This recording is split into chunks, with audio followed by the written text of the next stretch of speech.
برحب بالدكتور كمال درويش، عميد كلية التربية الرياضية ورئيس نادي الزمالك الأسبق. اهلا وسهلا بيك.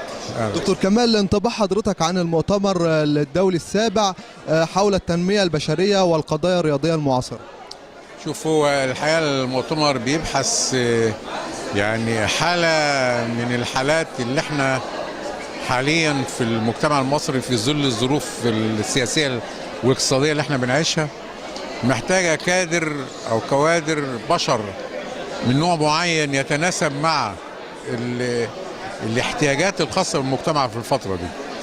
وبالتالي الموضوع المحدد في المؤتمر موضوع مناسب جدا لحاله المجتمع. دكتور كمال، أهمية التثقيف الرياضي للطالب وللمواطن المصري بصفة عامة؟ ده جانب المعرفي الثقافي اللي هو المفروض بياخده في المدرسه. للاسف المدرسه دلوقتي قفلت نفسها على عمليه التحصيل العلمي التخصصي ونست الجانب التربوي، والولاد هجرت المدرسه في التعليم الالزامي، هجروا المدرسه وراحوا للدروس الخصوصيه ومراكز التعليم. طبعا ده مصيبه كبيره جدا، يجب على وزاره التعليم انها ترجع اسمها تاني تبقى وزاره تربيه وتعليم، وتقفل هذا الاتجاه اللي هيدمر المواطن المصري. دكتور كمال، هل الرياضة المصرية تدار بطريقة عملية وعلمية؟ للأسف ما زال القائمين على السياسة غير مؤمنين إطلاقا بالرياضة العلمية، وما زالوا بيعتبروها حتى الآن فهلوة أو نوع من الاستمتاع بالحياة. قانون الرياضة وحضرتك خطوت فيه خطوات كبيرة جدا من أجل إنجاح هذا القانون وخروجه للنور، وعملت ورش عمل كتيرة ودورات متتابعة لإنجاح هذا القانون. أين قانون الرياضة؟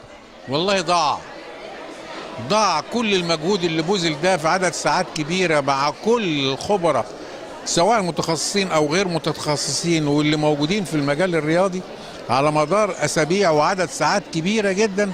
للأسف كله ضاع، وبنبص دلوقتي تلاقينا ما فيش قانون. مش ده القانون اللي اتعمل، اللي هو حاليا معروض على مجلس الشعب، واللي هو حتى لغاية الآن مش عارف يدخل الرول. حاجة مأساة يعني. دكتور كمال، الرياضة المصرية بحاجة إلى تطبيق العلم، بحاجة إلى المتخصصين أكاديميا اللي أؤهلوا لقيادة هذه الحركة الرياضية. محتاجة أن الناس تفهم أن الرياضة علم وليست فهلوة. دكتور كمال، بصفتك كنت رئيس نادي الزمالك، ونادي الزمالك هناك لقاء مرتقب نهائي بطولة افريقيا الزمالك وصن داونز الافريقي، حضرتك متفائل ان هذه المرة يبتسم القدر والحظ لنادي الزمالك في جني هذه البطولة الغالية؟ شوف، الرياضة عاوزة عرق وعاوزة جهد، مش عاوزة تفاؤل وتشاؤم. كل ما كانت الناس عندها الإصرار والتصميم تبذل العرق وما تبصش لحاجة غير انها إرادة الفوز هتكسب. لكن وقت ما فكرت زي ما حصل ان انا كسبت 4 يبقى مش هخسر، لا، مفيش كبير في الرياضة. الرياضة بالأداء، بالعرق، بالجهد، بالإصرار، بالعزيمة، بالإرادة، يعني هي دي الرياضة. فلازم الناس هي اللي تقاتل عشان تكسب.